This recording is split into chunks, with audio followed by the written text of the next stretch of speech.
Good morning, good afternoon, good evening, wherever you are, and welcome to the weekly holiday show. I'm your host, Mr. James, and here is your summer edition of selected holidays for the weeks August 8th through August 14th for the weeks.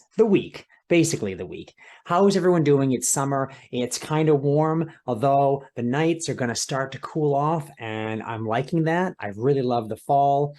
I want the fall to kind of begin slowly, kind of like at night, and we can have the afternoons and mornings be like summer, right? As well as the time off, I guess. But anyways, I want to talk to everyone first about something. If you look at the screen where I am, you see behind me possibly two different things. I have a music stand back here, which has music books on it, one for bass, one for guitar, jazz guitar book. And on the other side, I have a card table with a deck of cards. That has pretty much been my summer, aside from eating, sleeping, exercise, and family events.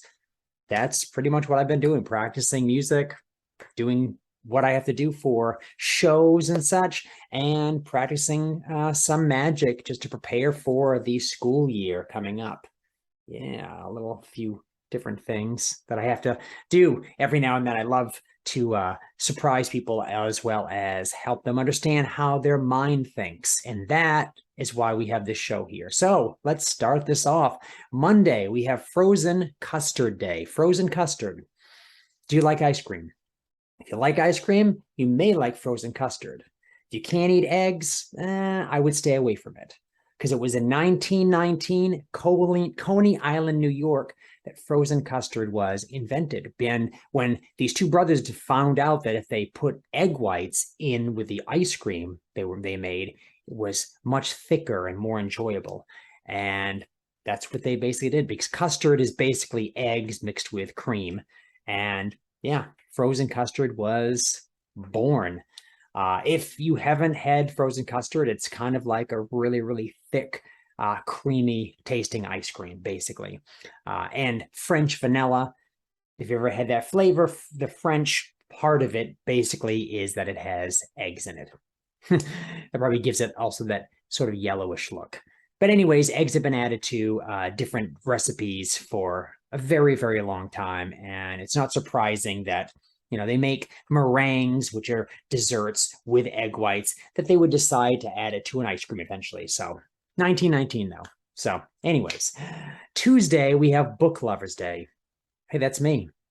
There's two books right behind me right now. There's so many books over there.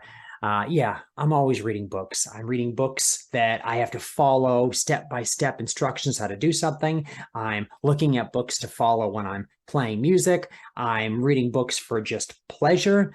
Don't know when that happened last, but I like doing it. Maybe during the school year, I'll do a little bit of that just to get my mind off of things. But, I don't need a day, one day a year to celebrate this. I need every single day. See, the way I think about it is I have several books that I want to read, and I have little sticky notes and things that I put in the books so I know where I've read, and I will read some of a book, and I'll try to make a schedule every day that I read a little bit more, one page more, and I might have two or three different books going on at the same time. Of course, they're talking about different things, but it keeps my interests.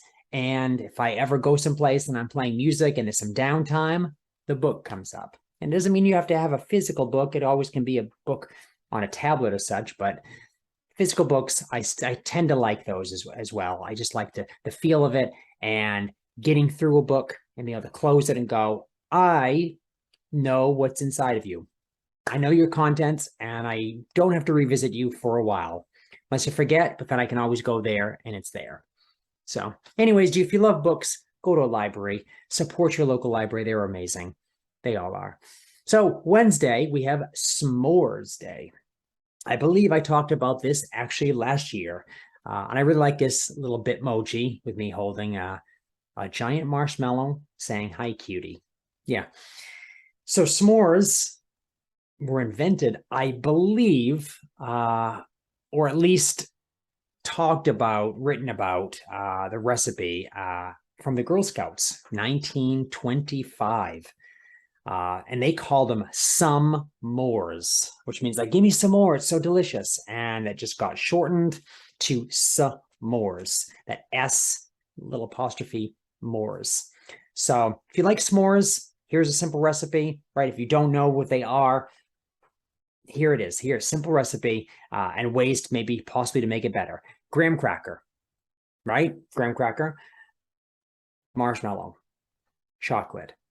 But a lot of times people take chocolate, put it on the bottom, marshmallow on top. You heat everything up till the marshmallow melts. The chocolate will melt, but because chocolate melts and is more drippy, put it underneath the marshmallow, which will encase it on top of the graham cracker. And then, of course, eat and have fun with that.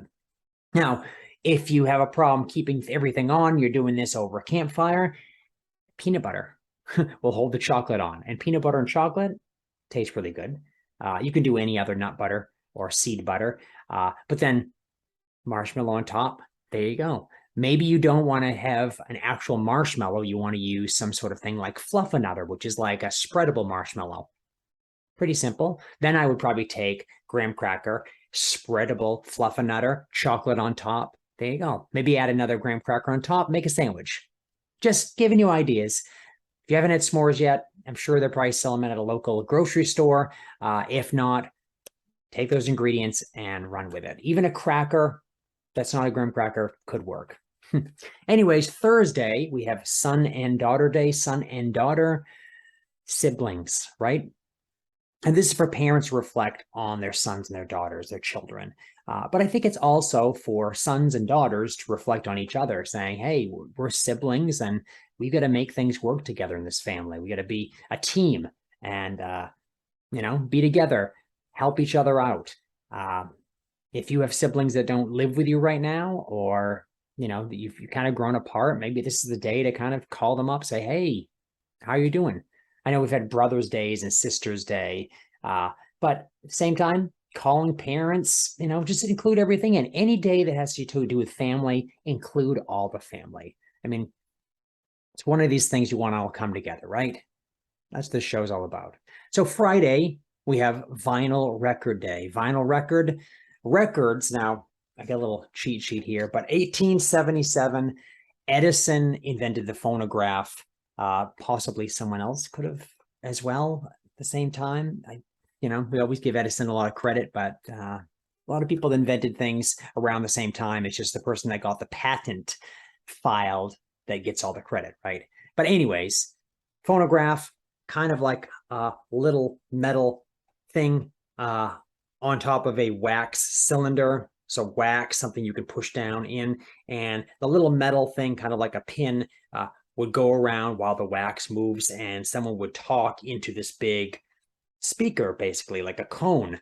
And as they spoke, the thing would vibrate and cut into the wax and making little grooves so that the wax cylinder could be taken after and put into another device that would read what those scratchings did.